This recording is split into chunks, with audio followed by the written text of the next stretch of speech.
And then I got back in touch with Michael, and we started getting together again and going out. And how it became is, on a Friday afternoon, he'd pick me up at SKF. I'd hear his music in his car when he got there. You know, everybody knew Michael was picking me up.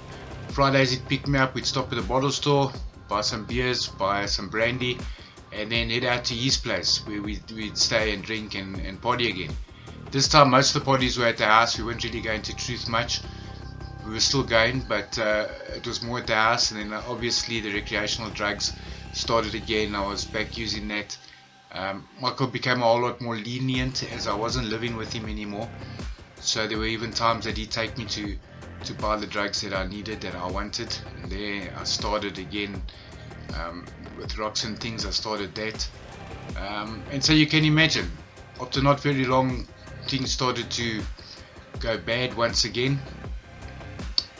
But I was managing. It was as if I'd gone right back to the start. So I was using again, but I was also managing. I was keeping secret from a lot of people, and I was managing to continue. I was working. I wasn't staying off. I was working, but I was using on weekends.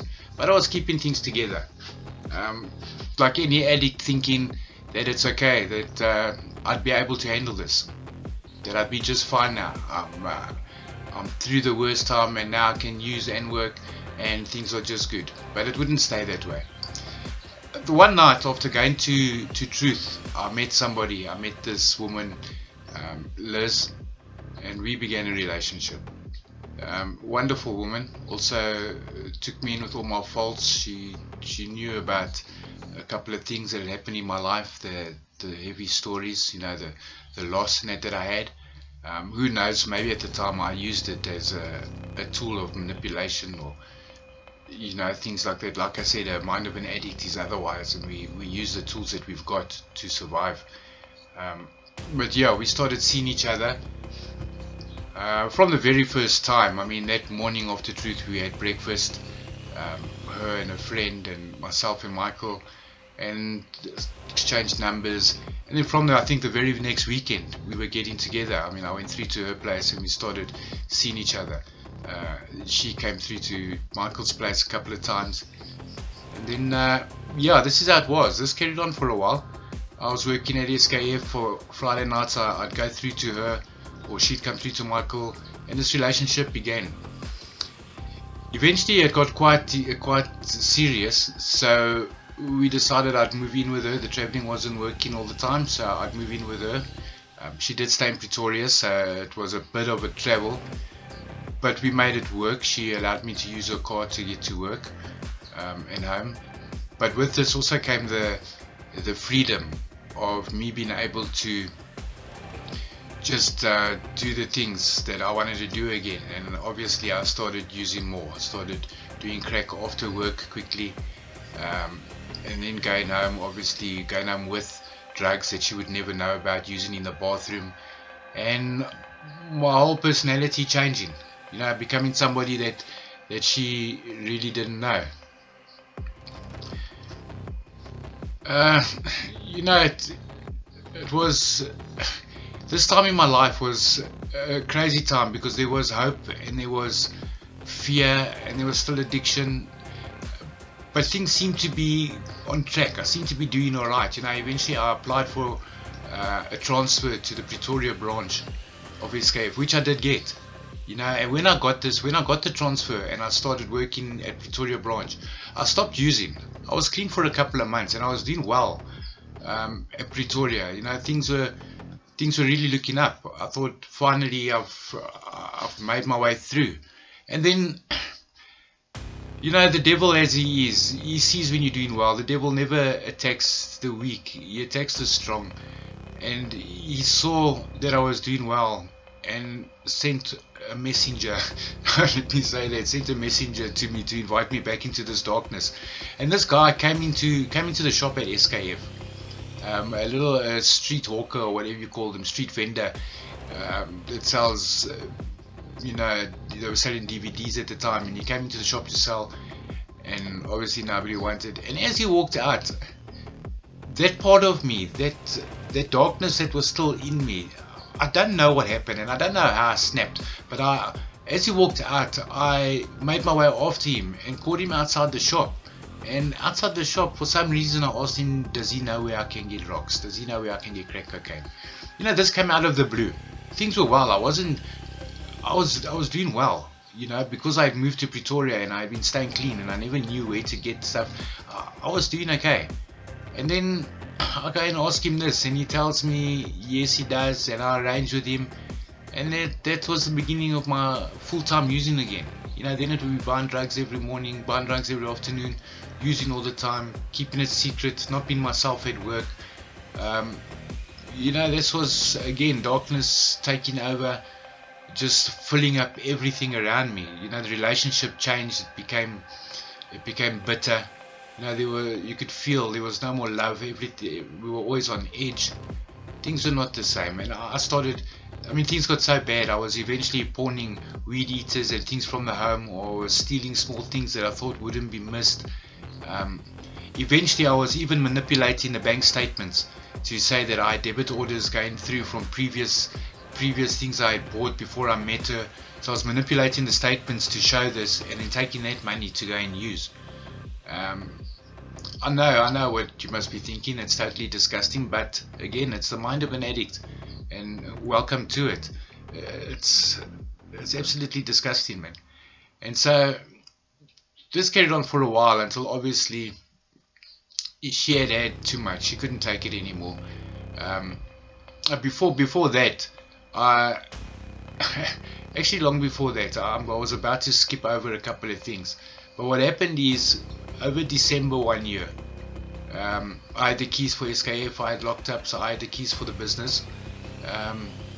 And she went somewhere. I think she went to her mom or to her dad. She had to go do something for a week. I was left alone with the car at home. And during this time, I went absolutely crazy.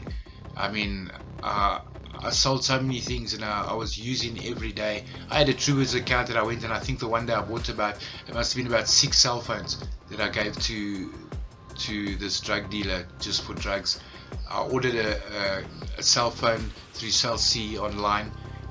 When that came, I had that phone for exactly 8 hours. I got it in the morning. By the time the afternoon came, I had pawned it. I never ever got it back. Things were crazy.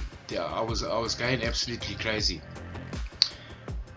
And so when January came around, I was called into a disciplinary hearing, and I was asked why there was money gone from the petty cash box. And now I knew about this money. I had taken it for drugs. I had thought I could replace it. I had thought that I had replaced most of it, but in my addiction and in my using, I was so underevaluated the amount of money that I had taken out there, and it worked out to be a couple of $1,000, which I thought it was a couple of hundred maybe. It was a couple of $1,000 that was missing. So without getting very involved, and with SKF giving me a chance, all they said was I can resign, or they have to take legal action, which meant getting the police involved. So I resigned from there, and once again I was sitting at home without a job. I don't remember what I told Liz, what the excuse and all was. I don't know if I told her the truth at this time. I don't think so. I actually can't remember if I ever did tell her the truth, about my addiction and about my using. I think she did know to an extent. So I started looking for new work, and something came up eventually, and I was offered a company car with the job. It wasn't really it was some people working from the garage, and they wanted me to go out and try to find business for them. And I promised them the world that I could, and in the back of my mind, it was all just so I could get my hands on this vehicle and have the freedom to myself. So I got the job, and I didn't spend one day working. The week or 2 weeks that I was with them, I never spent one day working. I spent every day driving around trying to make a plan to get money to use drugs. So every day using, every day messing up. And obviously Liz caught on to this, and the one evening she came home, and again, story of my life. Once again, I was told I need to leave, I need to get out. She wouldn't allow me in the house. She locked the doors, she locked me outside, and that was the end of us. misunderstand. I had not only I had not only let down her, I had let down the child that was by this time calling me daddy. Um, it's She'll never forgive me. I understand that, and I accept that. I caused a lot of damage there, and I hope I'm forgiven for it, by God at least, because what I done was absolutely, it's not acceptable. I mean, whether I'm an addict or not, I hurt that family, and I'm so sorry that I did. Before I close off, I just want to add that for everybody that I've hurt over time in those 20 years, I am genuinely sorry, and I have genuine regret. I understand that there's those of you that could never forgive me and that could never understand. But I need you to know that everything that was done with the mind of an addict. It was done by somebody that was so deep in addiction that nothing meant anything to me. The only thing that meant anything was getting my next hit, was getting hold of my next drug. It was never personal. I understand that I've destroyed homes and I've destroyed families, and I understand that I've destroyed beautiful friendships. And with all the regret that I got, I understand that I need to live with it. And I can live with it because I know it wasn't me. You know, the person that I was at that time was somebody, even I, Rodney, the person sitting here now, battles to understand and battles to see how he done all of those things. So I'm truly sorry. Then let me just say, come back for the next book. It will be from my next chapter, Staying with My Sister. Still more things that go on there, still more people I hurt, still a lot of hurt that comes my way. So stay tuned, keep watching. Thank you once again. God bless.